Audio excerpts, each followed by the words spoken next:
नमस्कार दोस्तों, मैं मनमोहन मिश्र। पहली बात तो बीजेपी के 3 टुकड़े होंगे अब, और ये बहुत जल्द होगा। बहुत जल्द मतलब बहुत जल्द, यानी हो रहा है, ये मानकर चलिए। दूसरी बात, मेरे दोस्त शाह और मोदी दोनों भारत छोड़ सकते हैं। ये मेरा सवाल भी है, ये मेरा जवाब भी है, और एक अध्ययन का विषय भी है, क्योंकि परिस्थितियां कुछ ऐसी ही बन रही हैं और ये लोग कुछ ऐसे ही हैं। जब भी कानून का सामना करना पड़ता है, गलतियों को भुगतने की बारी आती है, गलतियां सामने कानून के रूप में खड़ी हो जाती हैं, तब ये देश छोड़ देते हैं। देश की राष्ट्रीयता पर लात मार करके देश छोड़कर भाग जाते हैं। इनका यही है डीएनए।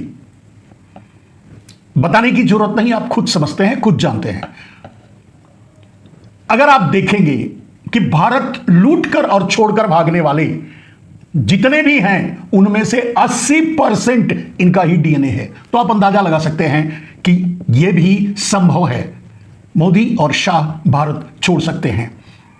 परिस्थितियां कुछ इस बारे में भी ऐसी ही बन रही हैं, और ये दोनों परिस्थितियां, दोनों बातें आपस में समग्र हैं, माने एकीकृत हैं। इन दो एक दूसरे के पूरक हैं, एक दूसरे के लिए कारण हैं, ये आप कह सकते हैं मेरे दोस्त। तो बीजेपी के 3 टुकड़े कैसे होंगे, पहले ये समझिए।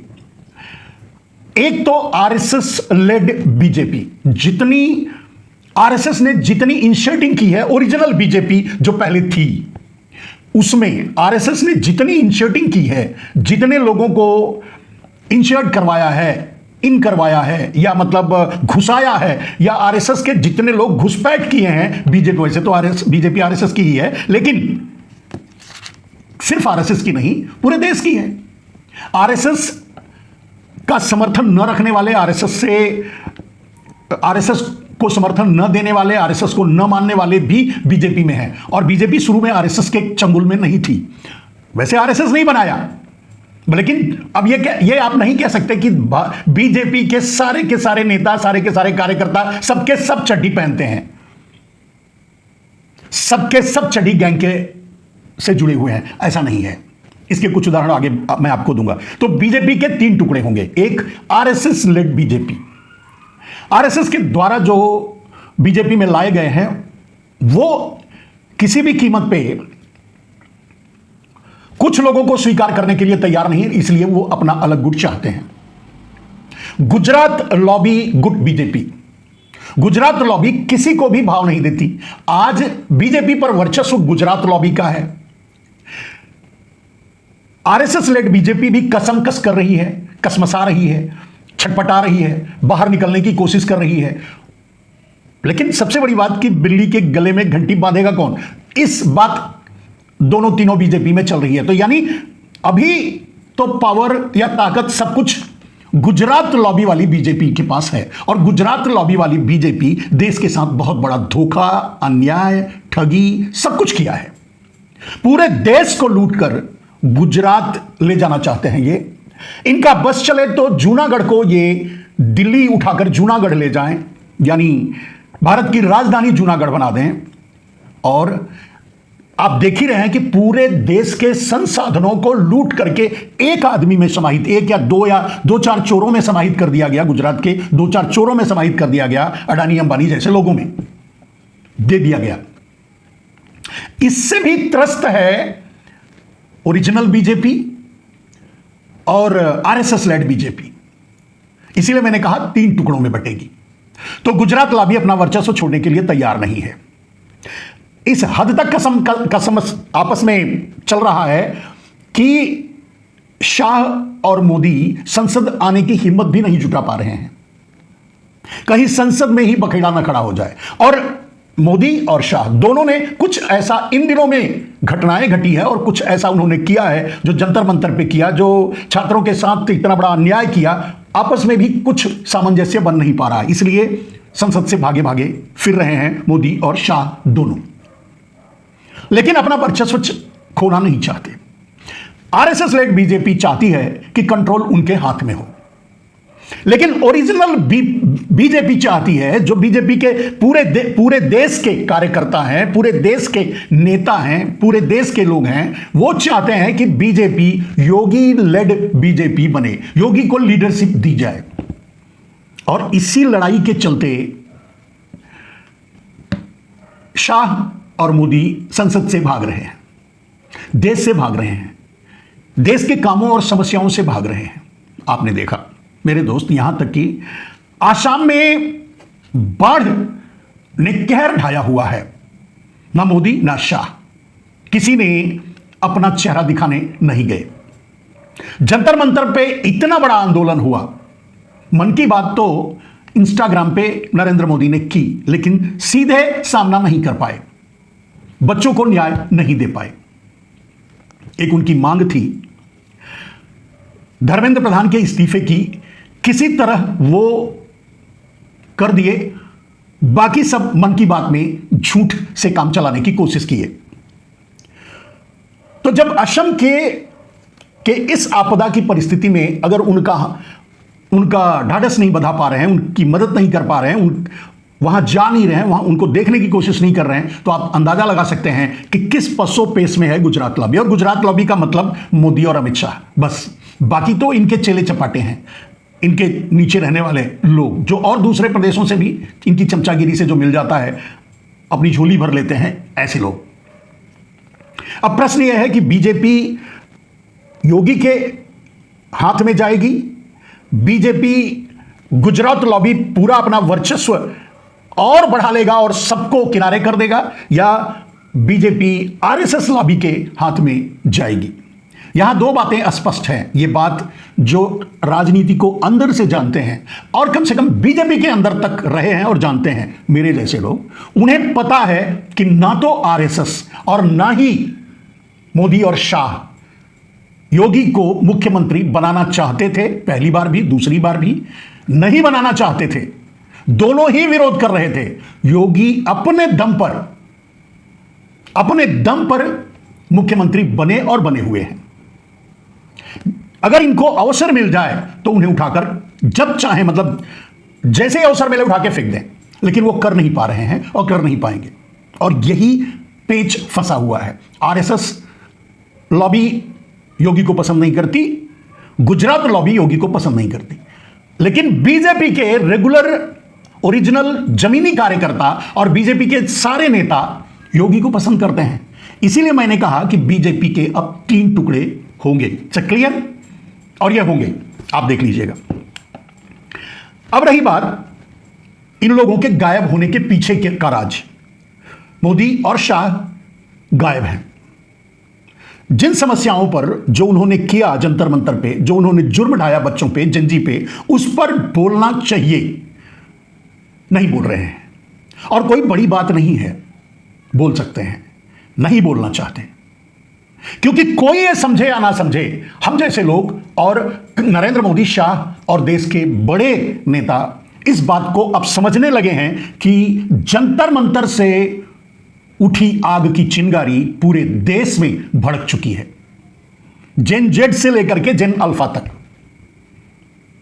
और अब यह कभी शांत नहीं होगा जब तक समूल बीजेपी का सफाया नहीं हो जाएगा, क्योंकि बीजेपी रास्ता बदल नहीं सकती। जो उन्होंने शिक्षा के साथ किया, जो उन्होंने व्यवस्था के साथ किया, जिस तरह से उन्होंने देश को खरीदकर अडानी को दिया, जिस तरह से उन्होंने नौकरी के मामले में, जॉब के मामले में, शिक्षा के मामले में, स्वास्थ्य के मामले में, गरीबी रेखा के मामले में, महंगाई के मामले में, किसानों की समस्याओं के मामले में किसी भी समस्या का समाधान नहीं दिया। जो झूठे वादे करके आए थे उसमें से एक भी पूरा नहीं किया।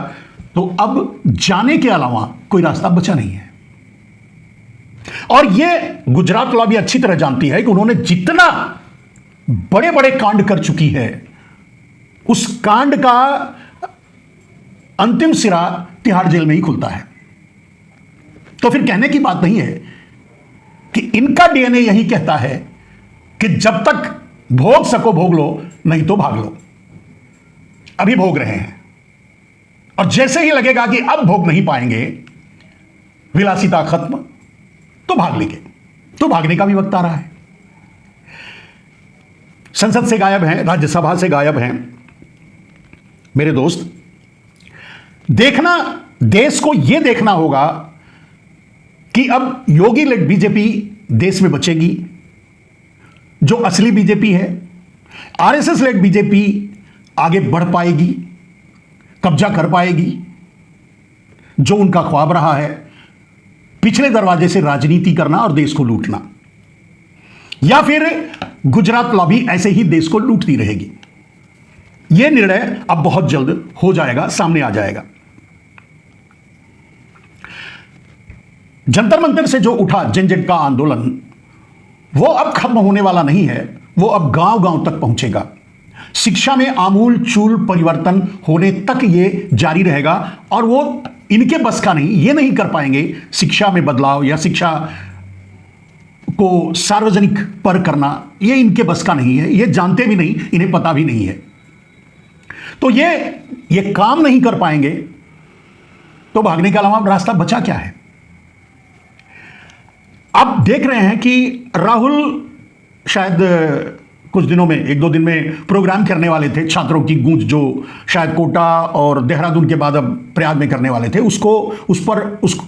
उसका जो परमिशन था वो कैंसिल कर दिया गया, उसको रोकने की कोशिश की जा रही है।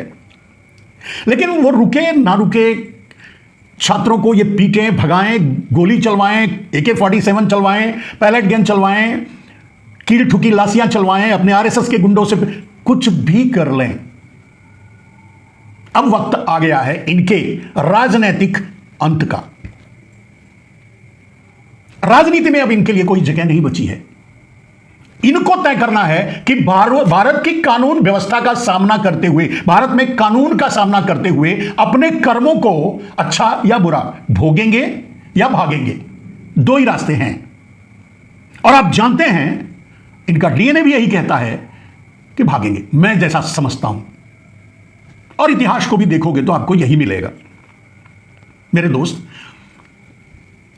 अभी रांची में आंदोलन चल रहा है जेनजी का। गोदी मीडिया, सुपारी मीडिया, डाबर मीडिया जैसी भी मीडिया है जो करती है, वो अपना काम अच्छे तरीके से कर रही है। सवाल उनसे पूछ रही है जो खुद सवाल बन करके सरकार के सामने खड़े हैं। यानी गोदी मीडिया यह कहना चाहती है कि कॉकरोच अब झारखंड क्यों नहीं जाते, या ऐसे पत्रकार जो राष्ट्रवादी अपने आप को बताते हैं और आंदोलन में डटे हुए थे, वो झारखंड क्यों नहीं जाते।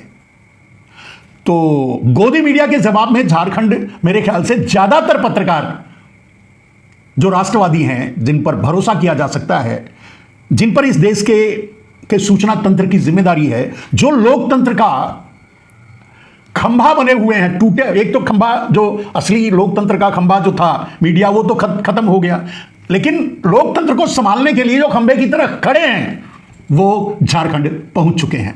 इसलिए हम जैसे लोगों को वहां से भी सूचनाएं मिल रही हैं। नरेंद्र मोदी और अमित शाह दोनों गायब हैं। नरेंद्र मोदी और अमित शाह दोनों संसद नहीं आ रहे हैं, जवाब नहीं दे रहे हैं, क्योंकि उनके पास जवाब नहीं है। क्योंकि वो सिर्फ ये नहीं कि जो हुआ, जो जंतर मंतर पे हुआ, उसकी जवाबदेही करने तक बात नहीं है। आगे ऐसा कुछ ना हो या शिक्षा व्यवस्था सुधरे, इस तरह का कोई प्लान गुजरात लॉबी के दिमाग में, मन में नहीं है, और वो कर भी नहीं सकते। वो तो देश को अनपढ़ गंवारों, मजदूरों की फैक्ट्री बनाना चाहते थे। गुजरात को इंडस्ट्रियल हब, सारे देश का इंफ्रास्ट्रक्चर लूट करके गुजरात देना चाहते थे। ब्लैक मनी सारा का सारा गुजरात धकेल चुके हैं, अडानी अंबानी को पाट चुके हैं। तो चाहते हैं कि कुछ चोर गुजरातियों की गुलामी पूरा भारत करे। कुछ चोर गुजरातियों की बात कर रहा हूं, सबकी नहीं। तो कुछ चोर गुजरातियों की गुलामी पूरा भारत करे और इनकी कुर्सी सुरक्षित रहे, उसके बल पे, जो कि नहीं होने वाला है, जिसके अंत की शुरुआत हो चुकी है। मेरे दोस्त,